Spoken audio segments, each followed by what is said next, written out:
Good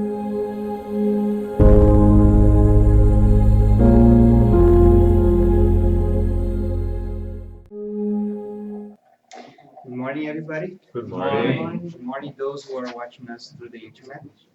So it's always good to be here on another Sunday for this moment so special in our week that we treasure so much. And for us to start, I'm going to invite Katerina to do the prayer and reading for us. And then later on, we're going to have a speech by Magalhaes. Good morning, everyone. Good morning. Today, the message from Joanna de Angelis and through Devout says, today at least, put beauty in your eyes so you can see life through clear lenses. Get rid of the negativity impressions that you took to bed with you last night, and get ready to face the world and people with a measure of goodwill. You will note that your inner state will improve and everything will take on a pleasant life around you. Goodwill toward others comes back to you as friendliness and companionship from them. Face the new day ready to win and to conquer the space that the world has reserved for you. So now let's close our eyes and meditate a little bit about this message today. Let's bring peace to our inner self. Let's think about the sun that's shining so beautifully outside. It's giving us all that we need to start a beautiful day. We will encounter throughout the day little challenges here and there. Let's look up the sun. Let's let the sun shine upon us. And let's gather strength, positivity, love, all the gifts from the divinity to us. And this blessing energy that's coming through around us now, let's send a little bit of love and positivity to our friend Marco that's going to come here and talk a little bit to us today. And maybe watch this presentation with ears and hearts open to the lessons of the day. So be it. So,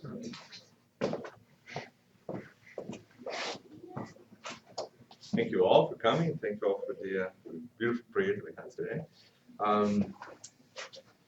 So today we're going to be talking about these two incredible individuals that have really reshaped a lot of what we know in Christianism in general. And this is Paul and Stephen, or Jeziel is his name, or Saul is the original name. So there's two characters, which are the main theme of a novel by Emmanuel called Paul and Stephen.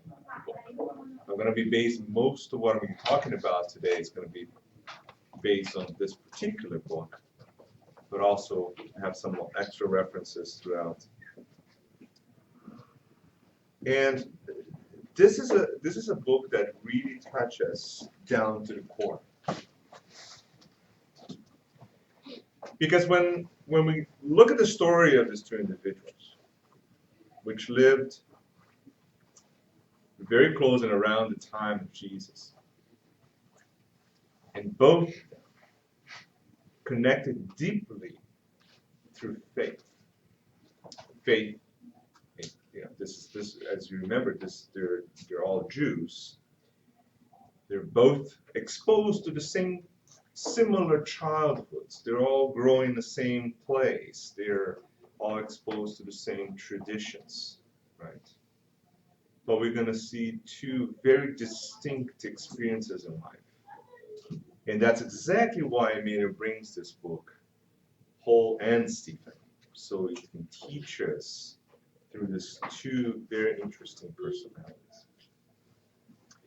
So Emmanuel writes in the beginning of the book, the preface, he actually going to pose a question. He say, why another book about Paul?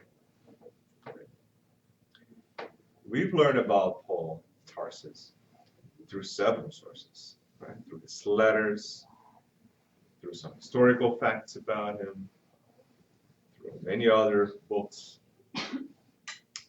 But he's very clear, and I'm going to just read to you a small area, a small section that he's going to say why we're doing this. So he's saying, we're going to bring more details about his life, but in a different way. So he says, using the resources within our reach, we aim to transfer onto paper something from the traditions of the spirit world regarding the work entrusted to the great friend of the Gentiles. That's Paul. So he's bringing to us some information that is a tradition in the spirit world about the important mission that Paul had in his experience. Especially, he's going to say, present the figure of the faithful worker in his true character as a man transformed by Jesus Christ. Emphasizing that it's not our intention to produce a biography, like the book in this case. It's not really like a biographical novel about him, but to tell a little bit more subtle details about this incredible spirit, Paul. So let's think about this for a second. So he writes this, and he also says something very important before we start. We have to think about this. It says, there would not be Paul Tarsus without Stephen. There would not be. Now I'm going to go exactly into that particular sentence, because the entire lecture we're going to talk about for the next 30, 40 minutes is going to be around that same sentence, is that there would not be Paul Tarsus without Stephen. Right? So let's go back now through the book. So the story of this book starts in the year 34 and in the city of Corinth. And this is, if you go back to what was happening at the time, this is a city going through extreme transformation. It's being rebuilt, right, after destruction. It's going through some revolts from slaves at the time, numerous crimes. There's some inquiries happening. Things were a little bit chaotic at the time. And around the same time, the proconsul was sent over from Rome to deal with the challenges that were going on in the city at that time. And if you picture this environment, you may kind of abstract your mind for a second and think about what's happening. So a lot of turmoil. We have traditions from Judaism coinciding and coexisting with Roman traditions, and society divided by Roman Empire, powerful, controlling all the economics, the politics, and at the same time, the very strong Judaic traditions on the religious side, and also, clashing with a lot of the Roman Empire traditions at the same time at the political grounds. So, Jeziel is the son of Jochebed, and from the very early on in life, he would show his incredible ability to read the law and interpret it deeply from a young age. So Jeziel is this man with, above all, is the representation of the faithful servant. He is the one that every time we have a trouble, he would have trouble. He would actually rely on the teachings from God, Moses, right, and Judaism. And then he'll bring peace and determination to move on. And the story starts with Jochebed, which is the father of this family, going through a lot of hardships. As the book describes to us in incredible detail, this is a man who built up a good life, with lands and, with a house. He would work on his land and sell his stuff in the market in the city. So he was going to the city to sell his stuff, and he sees a few Romans in the street while he's going in, and he's treated incredibly harsh by them. He's judged, he's bitten. Like they couldn't even look at it. So the whole thing started because he wouldn't even look up and compliment, say hi to the Romans, and see how tense the situation is, right?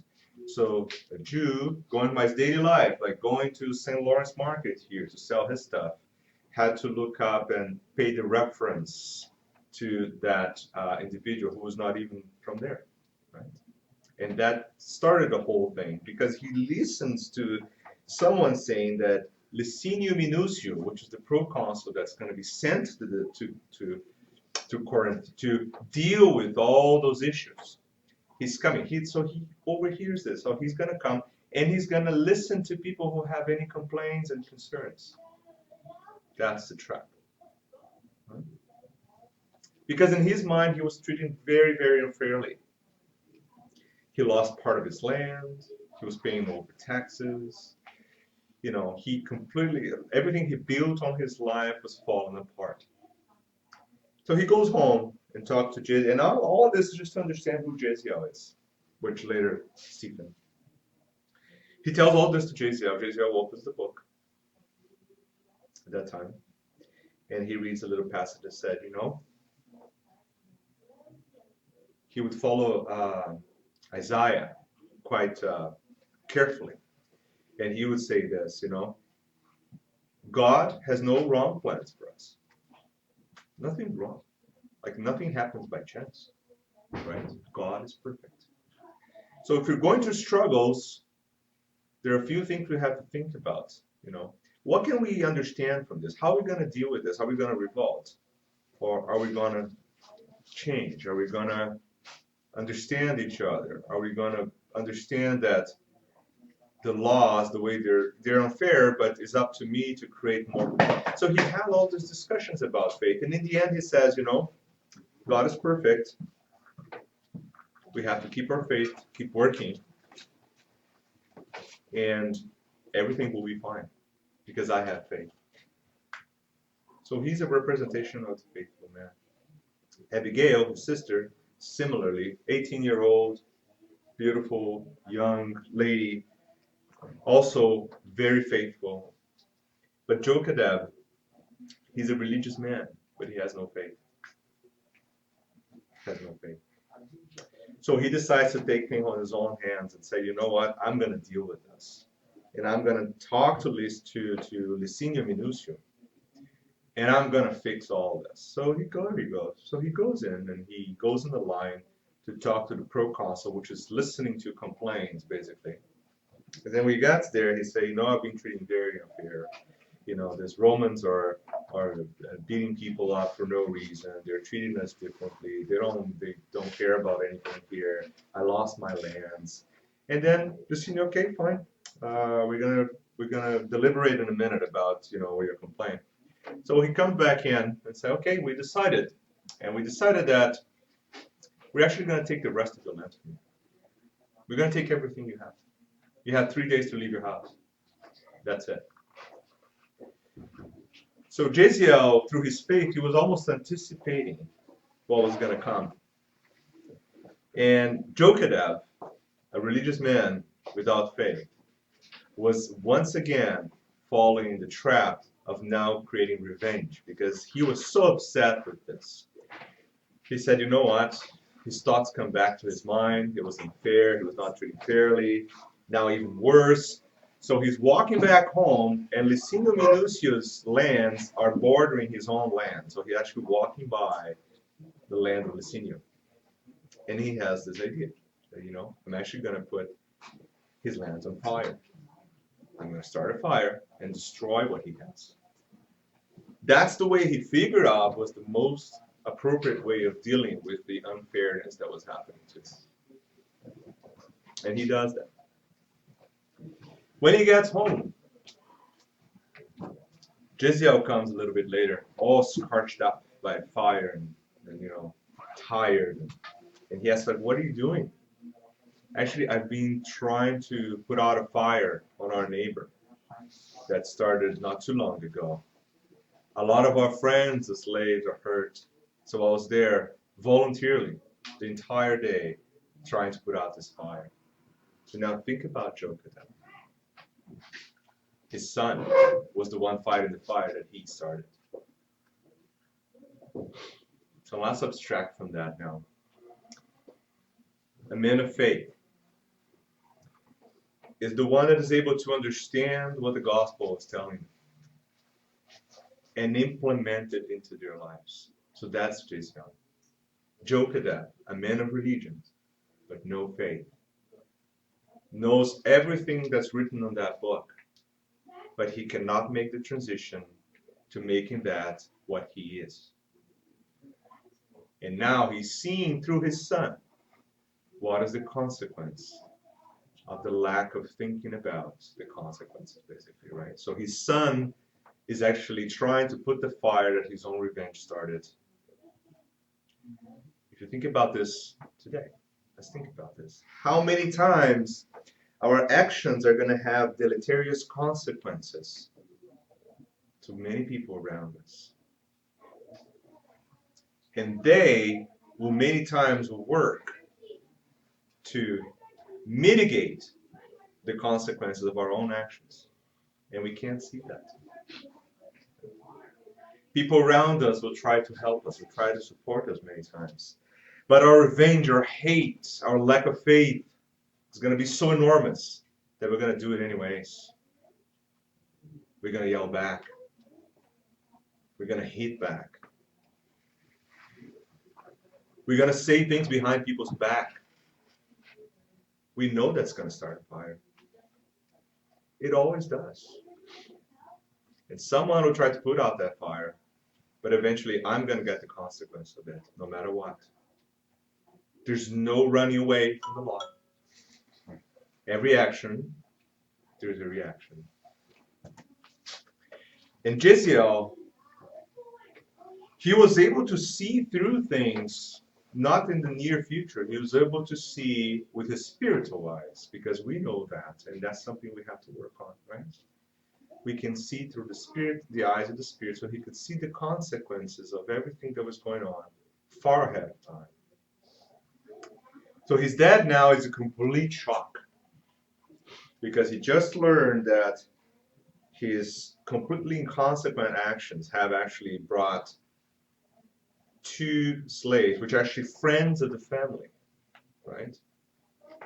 One actually, them is going to die by the end of it, but both of them are hurt. And his own son is hurt and scorched by the fire that he started.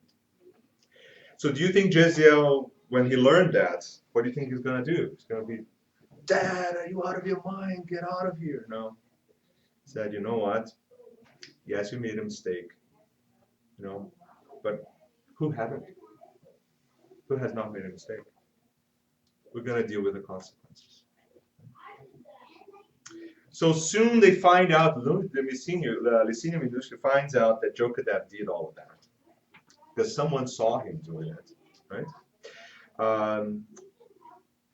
And then he's brought to justice, basically. And I say justice with this gigantic air quotes here.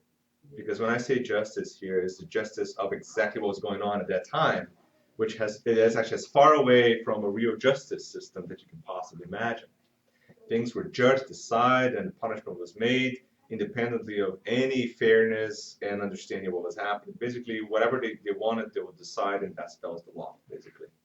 So Licinio was going through to the judgment, the trial, right? And the trial was done pretty much like this. Whoever was accused would come in, someone would yell at whatever happened. Licinio would say, okay, we're going to do this. Yeah, that's it, right? So Jokadab comes, and while Jokadab was starting to say what happened, Jeziel raised his hand and said, you know what? It was me. I started the fire. It wasn't my father. And my father, I was very upset, and he makes a story about, being very upset, and he thought about putting fire in his lands.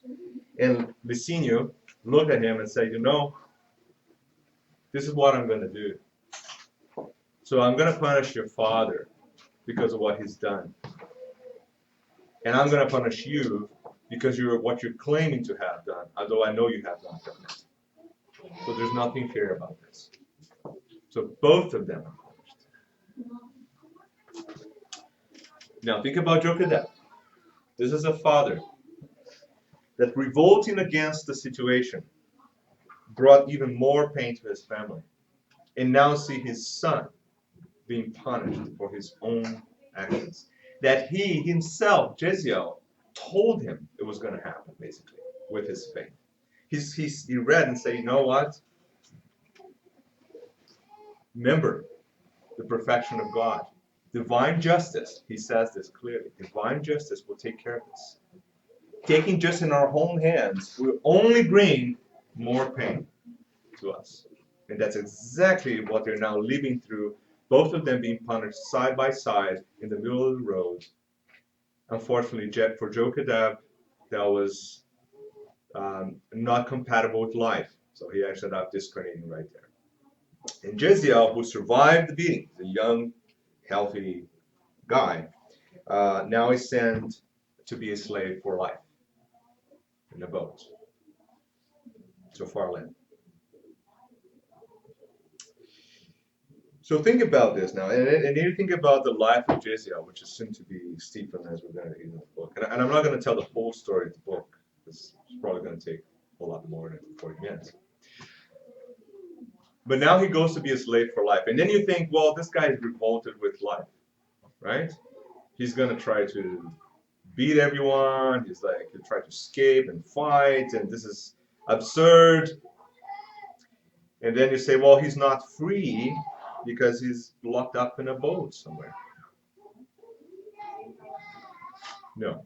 The first thing he does when he gets to the boat is actually to do the best job he could on that situation. So he would row. He would actually be friends with the same guards that were there to keep them from running away. He was friends with them.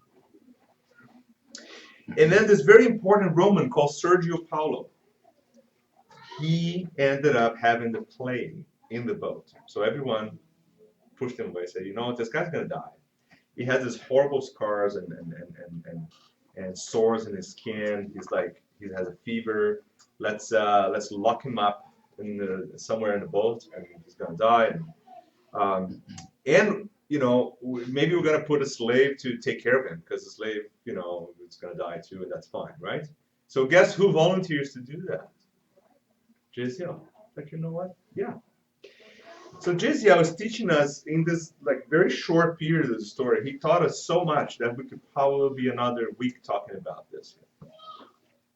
So a man of faith and courage. Oh, but he didn't fight back. That was the courage. That was the courage. Oh, but like he's just being too passive. Like he's not doing anything. No, he is. He's actually teaching everyone around him what is it to be a true Christian. Although he wasn't even a Christian. At that time he didn't even know about Jesus. Right? This is a Jewish young man who knew really well and studied really well. He ended up taking care of Sergio Paulo. Sergio Paulo survives, and he now has the plague.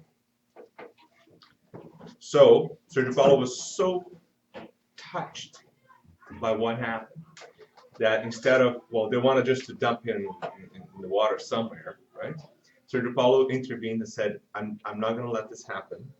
We're going to go close to the shore, right, near Joppe, and I'm actually going to put him in a little boat and take him to the shore. And then you can write in your notes here that he died, he disappeared, whatever you want, but I'm not going to let this guy die.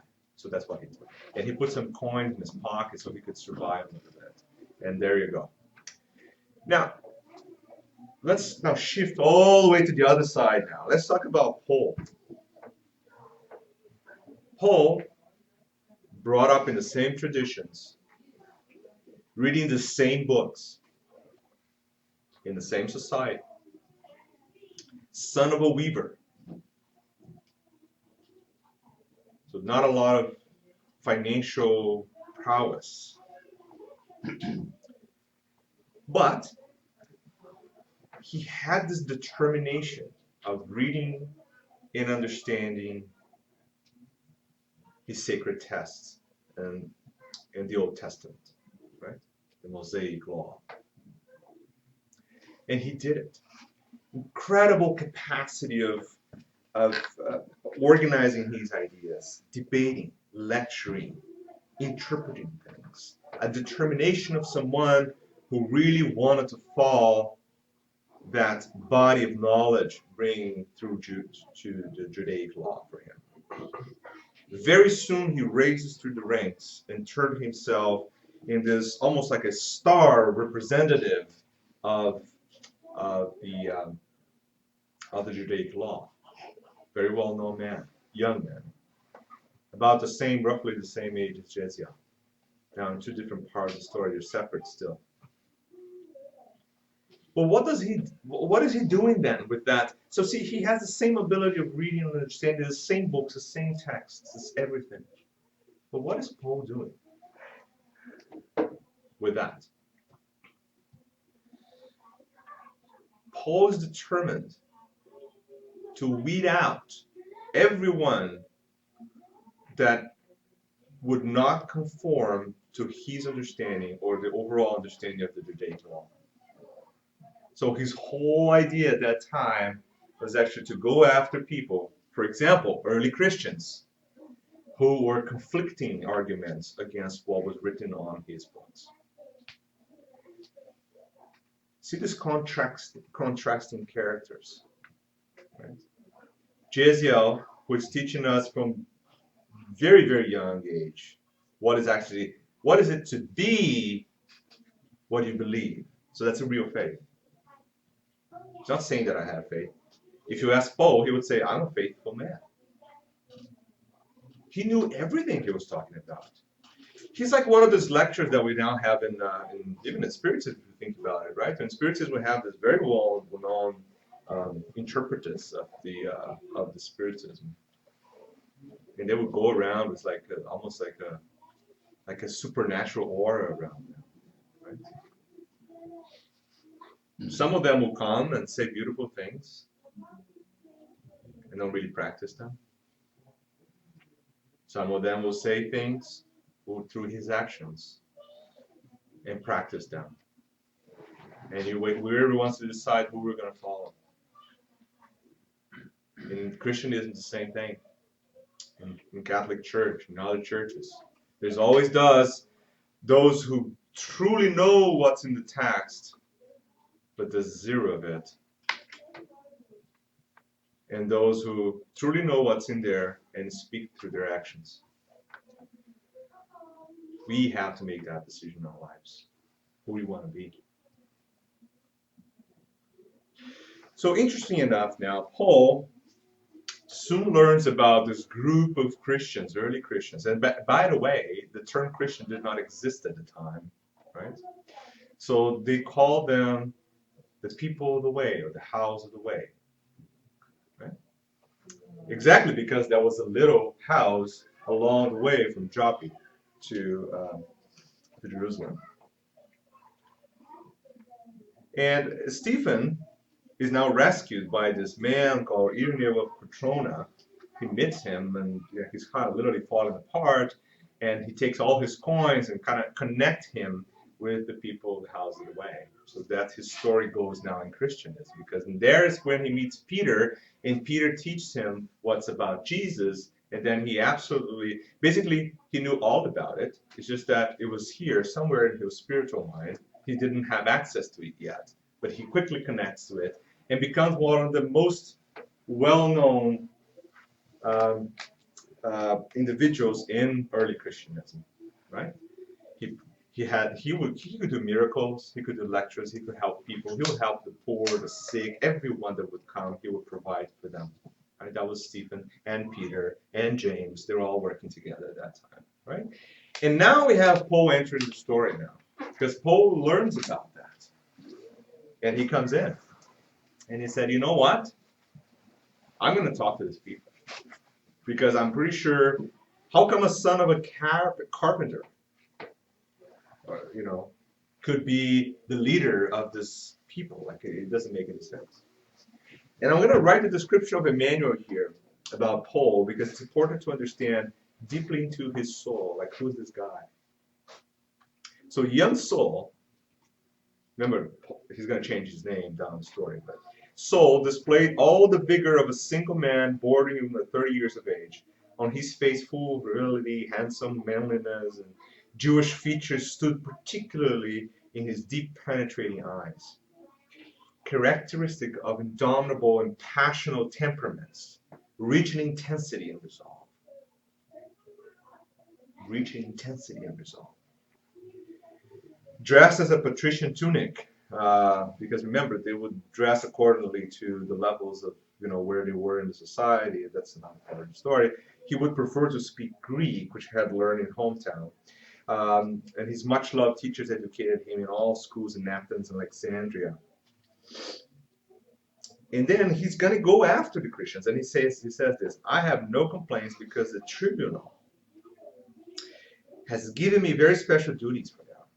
And he's talking to his friend now. You know that for a long time now, Gamaliel, which is the senior Jewish priest at that time, and my father have been pressing for my transfer to Jerusalem, and I have been promised a place in prominence in the administration of our people. So that's what his mindset was. All those resolve, that intensity, and that knowledge, he was focusing on going through the ranks of the organization that he was part of, right? Which is the Judaism at that time, right? And then he says this, but wasn't it an uneducated, obscure Galilean carpenter, he's talking about Jesus, who originated this movement? What could be expected from a Galilee? Galilee is an area that's primarily inhabited at that time by fishermen. So this is an uneducated, poor fisherman.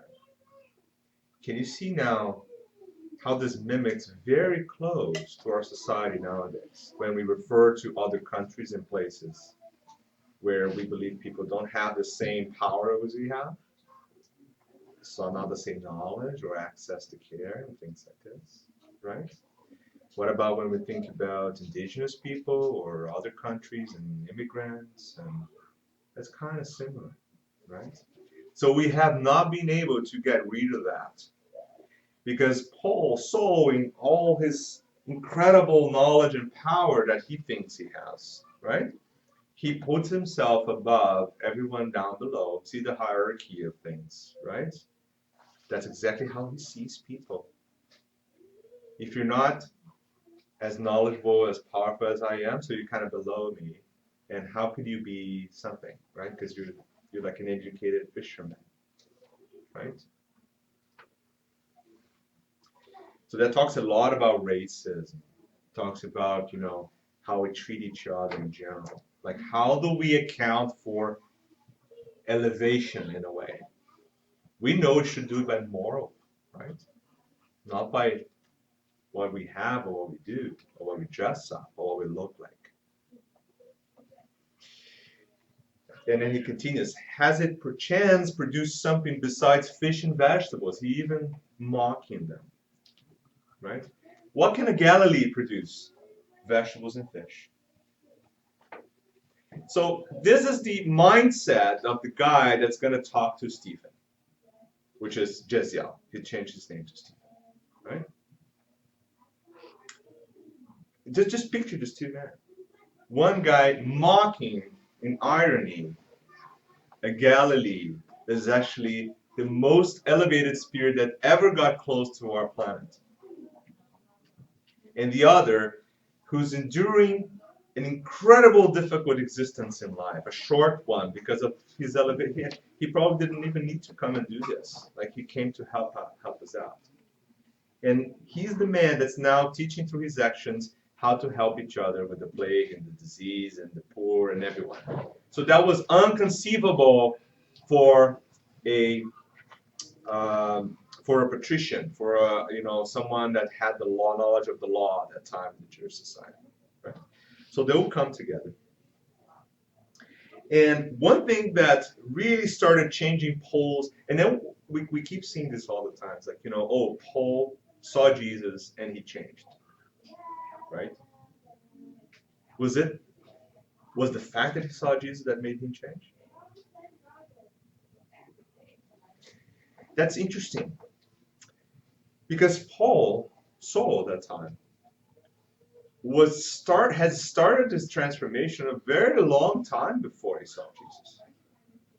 Jesus was when he interacts with Jesus on the road to Damascus, it's like this end step of an initial part of transformation that continues throughout the entire book. He continues to transform himself. There's no really leaps in transformations. Like, we can't really I'm here today, I'm this Marco, full of mistakes and, trying to learn to be a better person. And then tomorrow I'm going to wake up and say, hey guys, I had a dream with Jesus and I'm just like the best guy in the universe now. That does not happen. Paul started to change, actually, probably before this incarnation that we're talking about here, right? But if you put in context this particular incarnation of Saul as a spirit, the fact that he was so irritated by Christians already tells him, on us, that there was something there.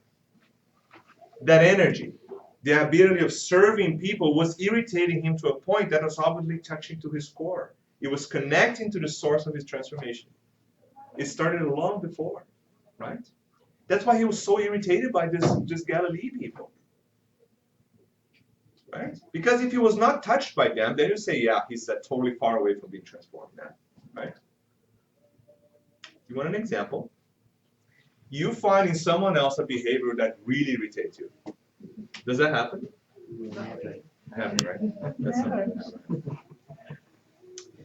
So when you find in someone a behavior that absolutely throws you off, I'll tell you, that's good news. Because that's already telling you that you know that behavior exists, right? And likely, that's your own behavior manifesting there. That's something you have to deal with too.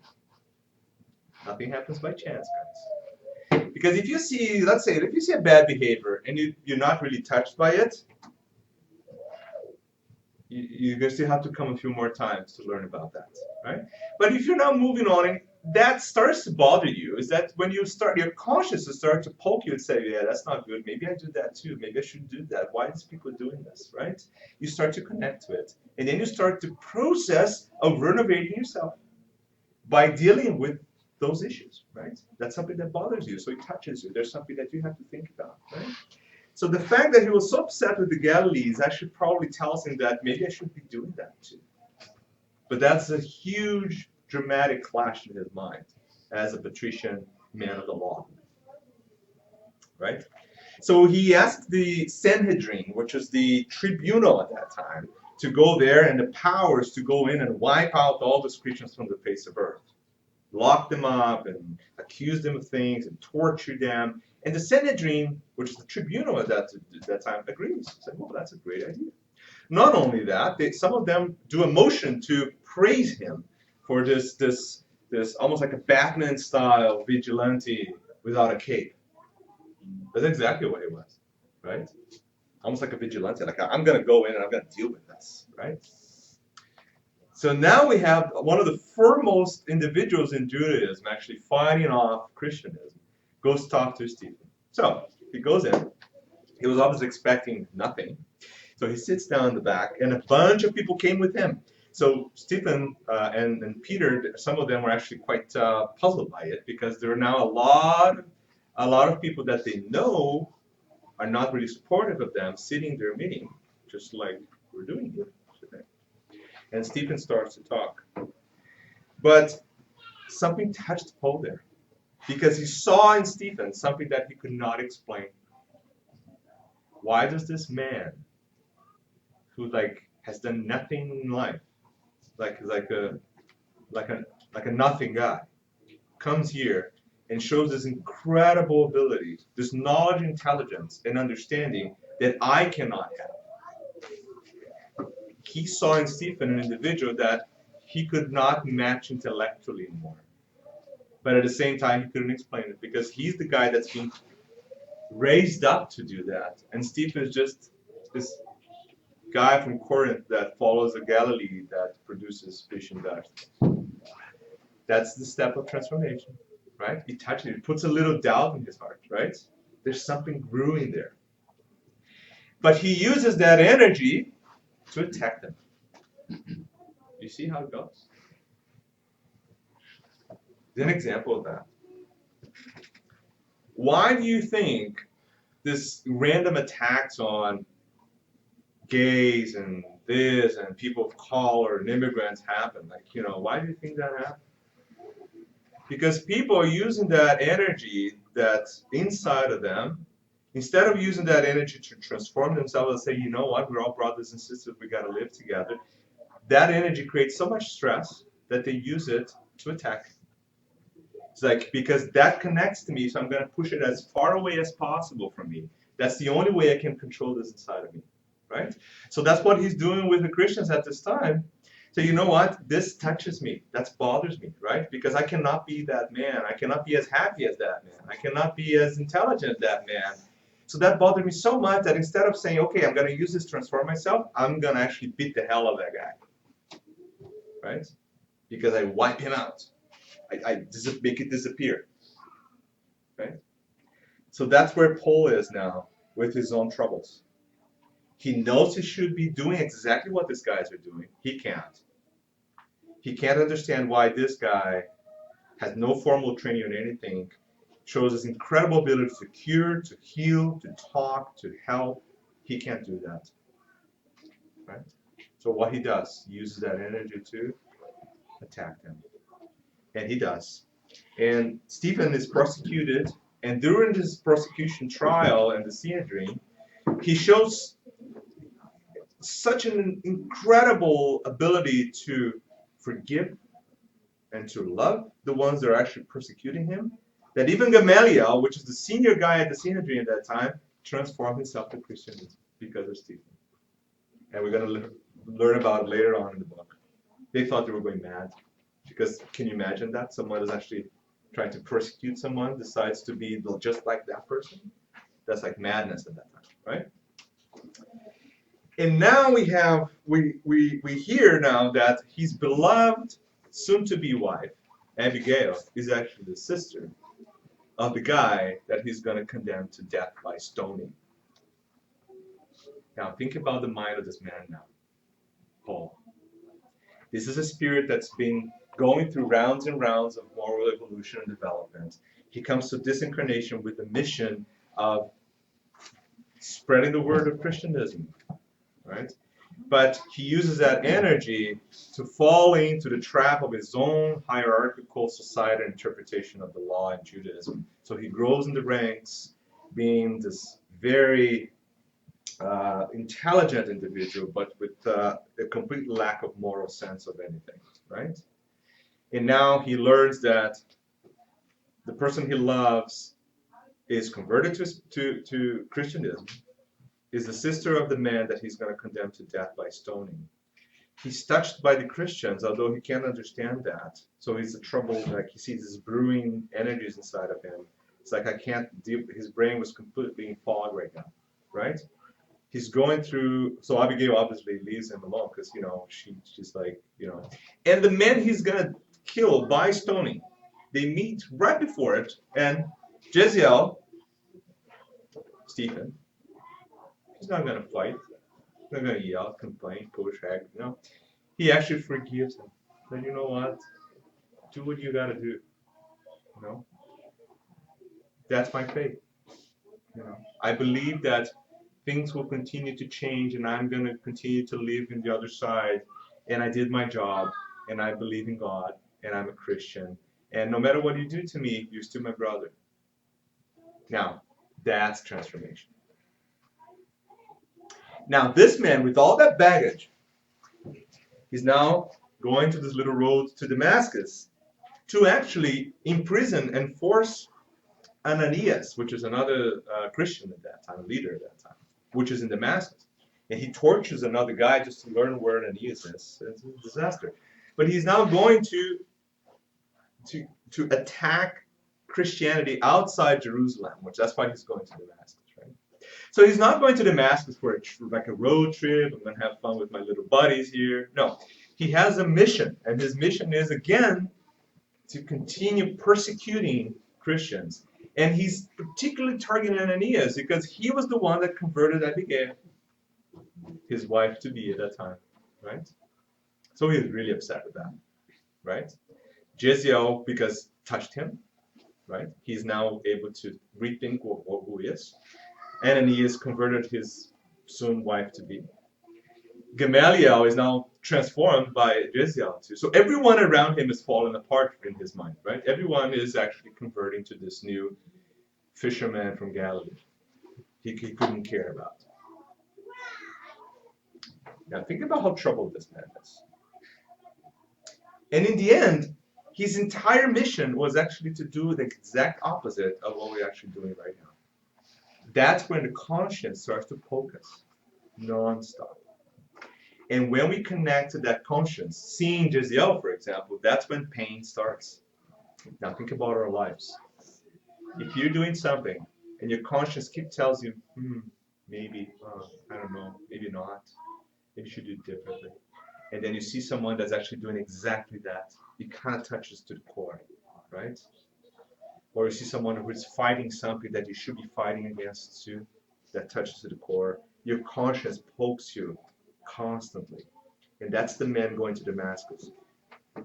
He describes in the book, Emmanuel describes this to us, he's going through his almost like a daydreaming or like a day nightmare, which he's reviving his soul, everything he's done in his life. And that's, through that moment, that's when he gets so into this daydreaming nightmare mode that he falls, he sees the light, and that's Jesus. And that's Jesus coming to him and say, soul, why you persecute me? That is the last little drop from that entire existence of that spirit. And it's interesting, like metaphorically speaking, that is the time he lost his eyesight. The light was like too much for him. Right? But in reality, is that for that very short period of time, he was able to see through the eyes of the Spirit. And that's the interesting perspective that Jesus brings to us in understanding, and Paul too, is that yes, he's lost his eyesight, but he's gained his vision that Jezreel had. The vision of the future, thousands of years in front of him, that you can only have with your spiritual eyes. At that time, his physical eyes was actually detracting him from the way, right? So he finally reaches, so there's three men following like good slaves or, helping him out in the way. And they're completely puzzled because they're seeing this very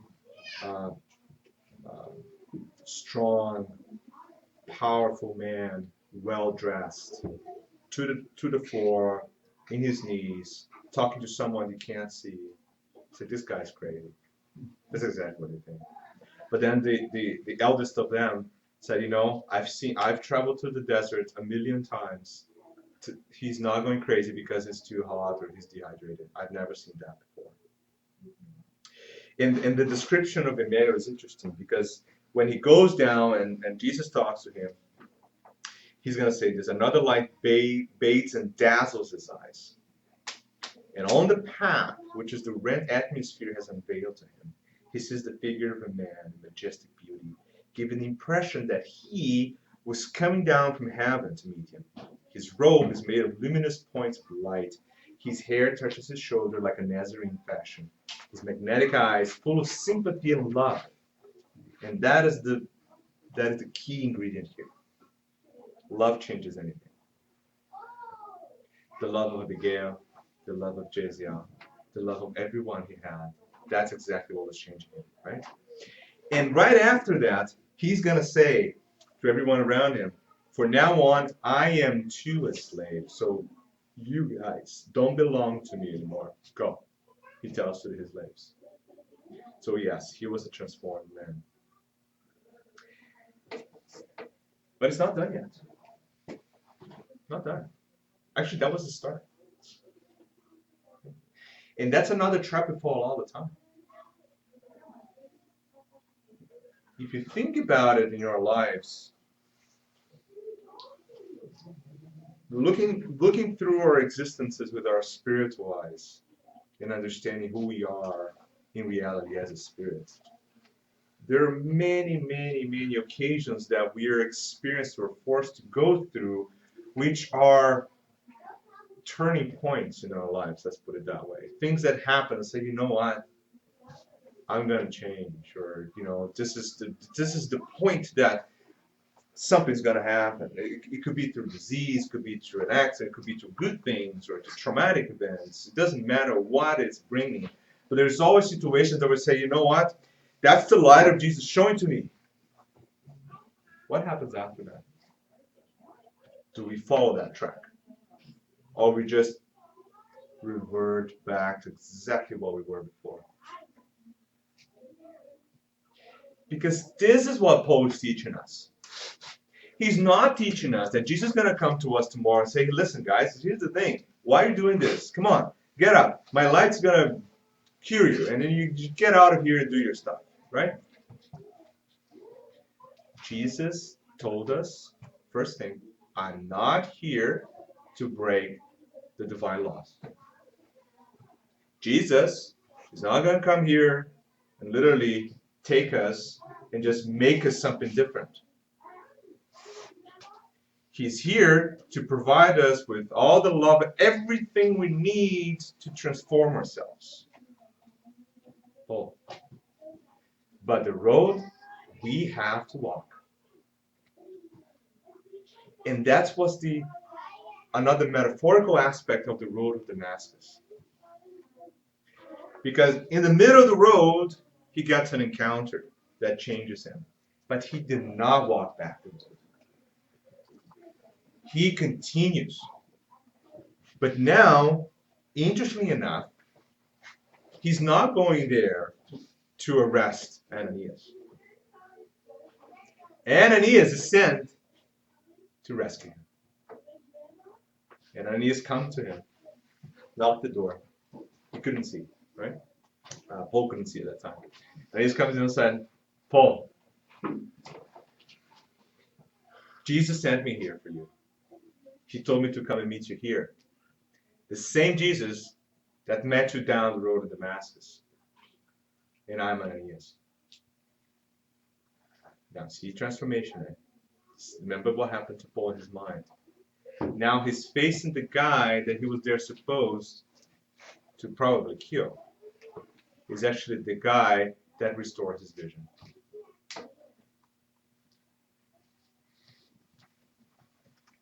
Do you see that now coming, right? So now the guy that was there, think about this for a second, he was supposed to kill that guy. Prays for him, put his hand on his eyes, and asked Jesus to restore his vision. Because now he was ready to understand what his mission was about. And he continues through this entire existence doing exactly that. Was it hard? Oh, yeah, it was hard. Can you imagine this man going back to his hometown and understanding that his entire family was pretty much decimated by the fact that everyone knew that he was going mad? His mother died. His father disappeared.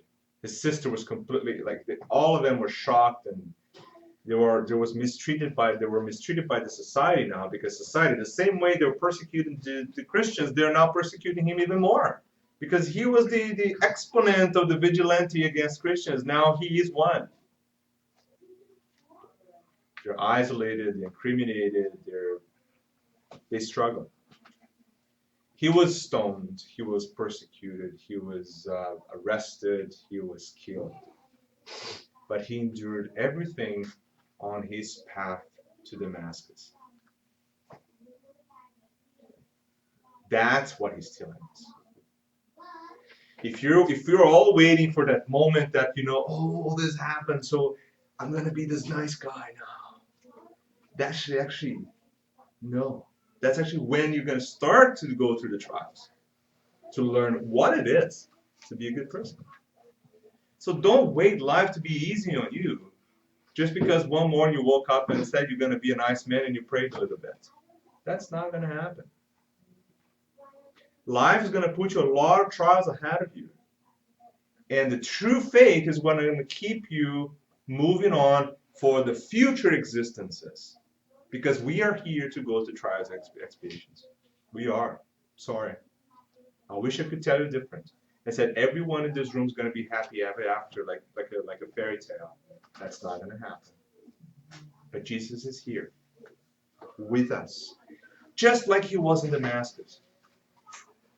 And he's telling us all the time, come on, stand up. Why are you doing this?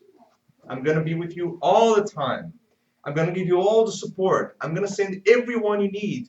I'm going to provide you everything you need to go through struggles and be out of it a better person. I'm going to do it. But we don't. And we escape. The very next escape out, we're going to get it. We are going to get it. So let's change.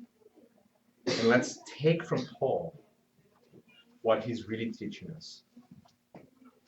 And let's look at Stephen as now we understand the man that there was going to be no Paul task without Stephen, because he was the one that reconnected Paul with what it is to be a true Christian, even before Jesus showed up to him. Okay, so thank you very much for that time, and we're going to have some questions now. Thank you, Michael. This is a wonderful presentation. So it seems to me that every time that we talk about Paul and we talk about this book particularly, there's so many things that we learn, so many things that we can apply today to our life today, even 2,000 years later. I was there listening, and my head was spinning, thinking so many things, and it's kind of hard to keep track of so many lessons that we kind of can take from this book. So I've read this book several times, and after this lecture, I think I'm gonna read it again. That's a good point. I mean, I would actually say that this is the type of story. I mean, it's written as a novel, but it's embedded with critical knowledge in every single line. It's unbelievable, because Emmanuel gives us a window through the core of these individuals, right? So you can easily span like one chapter and read it 10 times. You're going to get 10 times the different types of information and knowledge from it. I recommend you reading like more than once, actually. So it is an easy read. It's not technically challenging. It's a novel, so it's entertaining. You can read quickly. But like I said, you can read quickly and just get the ideas like, yeah, sure, Jesus showed up and, this guy walked out, right? So, but then you can go through what he's going through his mind and kind of bring this to us, right? Yeah. Does anybody has any question? Anybody on the internet? Carlos? No? Nobody? So thank you, Marcus. Thank you. So we're going to prepare for the task now. Thank you.